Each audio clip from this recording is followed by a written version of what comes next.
ఆ విజువల్స్ అలానే ప్లే చేస్తూ ఉండండి. దాన్ని చూస్తూ వాళ్ళ ముఖ చిత్రాలకు సంబంధించి యువగళం సంతాప సభ సక్సెస్ సభ నాకు అర్థం కావట్లే ఆ ఫేసులు చూస్తుంటే. మీరు రవిచంద్రారెడ్డి గారు ఒక్కసారి ఆ సన్నివేశం చూస్తుంటే మీకేమనిపిస్తుంది చెప్పండి.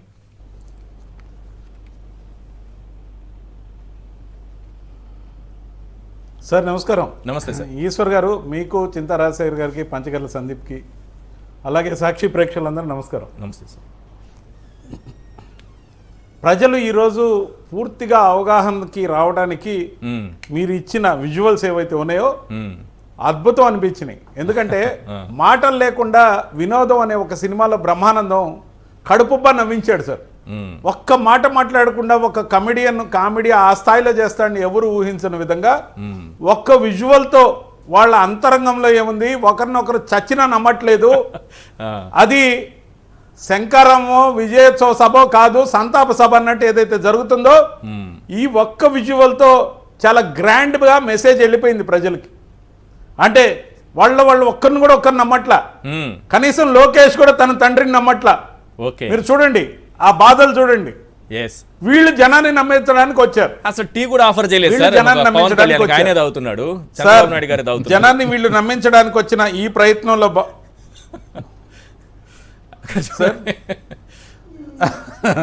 సార్ అయ్యేముంది సార్, ఆయనకు ఆఫర్ చేయాల్సింది టీ కాదు, గాజు గ్లాసులో కాదు. కానీ నేను ఒక్క విషయం చెప్పే ముందు ఒక్క చిన్న ఆడియో, నా దగ్గర వీడియో ఉంది కానీ ఆడియో వినిపిస్తా ప్లీజ్. ఇట్లా తిప్పండి, అది కనిపిస్తుంది. జూమ్ చేస్తుంది, కాస్త జూమ్ ఇన్ చేయొచ్చు. ఓకే ఓకే, వీడియో ఉంటే ప్లే చేయండి. మీ మైక్ దగ్గర పెట్టండి సార్. ఆడియో రావట్లేదు, మీ మైక్ దగ్గర పెట్టండి. స్పీకర్ ఆన్ చేయండి. స్పీకర్ ఆన్ చేశారా సార్? వస్తుందా? రావట్లేదు. స్పీకర్ ఆన్ చేయండి.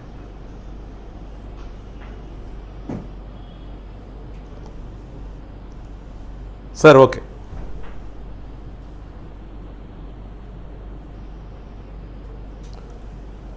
హలో. రావట్లేదు. మీకు అక్కడ ప్లే అవుతున్నప్పుడు మీకు వినిపిస్తోందా?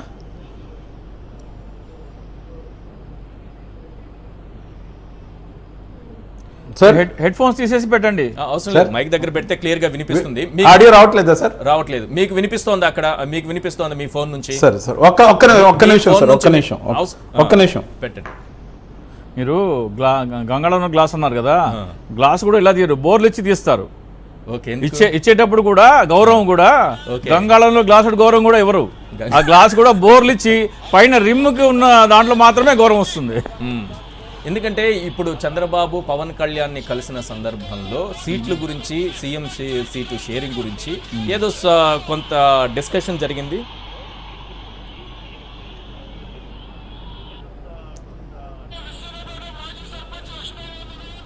రావట్లేదండి ఆడియో, ఇటు పంపిస్తే ప్లే చేయడానికి ప్రయత్నిస్తారు. సరే పర్లేదు, చెప్పండి ఏముంది అందులో, లేదా నాకు పంపించండి సార్, నేను వినిపిస్తాను. హలో, మీరు చెప్పండి, విషయం చెప్పండి, నాకు పంపించండి సార్. ఆ వీడియో విషయం నేను మీకు మళ్ళీ ఫార్వర్డ్ చేస్తా, ఇప్పుడే చేయండి. నేను పంపిస్తా, మీకు పంపిస్తా, ఇప్పుడే పంపిస్తా, మీకు పంపిస్తా. ఎందుకంటే ఇది ఖచ్చితంగా ప్రజల్లోకి వెళ్ళాల్సిన మ్యాటర్ కాబట్టి మీకు పంపిస్తా ఇప్పుడే. సార్ ముఖ్యంగా అతగాడు చెప్పిన దాంట్లో ఈ బానిస బతుకు ఇంకెన్నాళ్ళు బతకాలి, మనం పుట్టింది బానిస బతుకు కోసమా, మనం జనసేన పెట్టింది చంద్రబాబు నాయుడిని, నారా లోకేష్ని ఉద్ధరించడం కోసమా అని ఏదైతే గట్టిగా అరిచి ఉద్వేగభరితమైన స్పీచ్లు ఇచ్చి జనాల్ని రెచ్చగొట్టాడో, ఆ రోజున నెగటివ్ ఓట్ని చీల్చడానికి వాళ్ళు ఎప్పుడు కలిసే ఉన్నారు సార్, వాళ్ళు ఎప్పుడు విడిపోలా. అవి రెండు పార్టీలను కలరిస్తారు సార్. రెండు పార్టీలు కానే కాదు, జనసేన చంద్రబాబు నాయుడు యొక్క బినామీ పార్టీ, దానికి మేనేజర్ మాత్రమే ఇతను.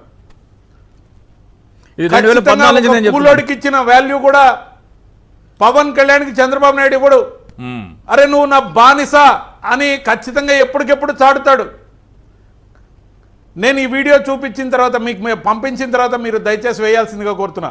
ముఖ్యంగా పవన్ కళ్యాణ్ ఈ రోజున ఈ సభకు రావడానికి ఎంత తతంగం జరిగిందంటే, ఏం బాబు గారు ఇస్తాన్నది ఇవ్వకపోతే ఊరికేనే వస్తారా ఏంటి అన్నట్టుగా ఆయన ప్రవర్తన గత 4-5 రోజుల నుంచి ఏదైతే జరిగిందో, చివరాఖరికి పోకుంటే అసలుకే ఇవ్వరేమో అని భయపడ్డాడో మరేమో తెలియదు. కానీ ఏదో ఆయనకు జ్వరం ఉన్నా వచ్చినట్టు ఒక కటింగ్ ఇచ్చి లాస్ట్ మినిట్లో ఎయిర్పోర్ట్లో తలుక్కుమన్నాడు. సార్ దీంట్లో అనేక లోపాయకారి వ్యవహారాలు ఉన్నాయి.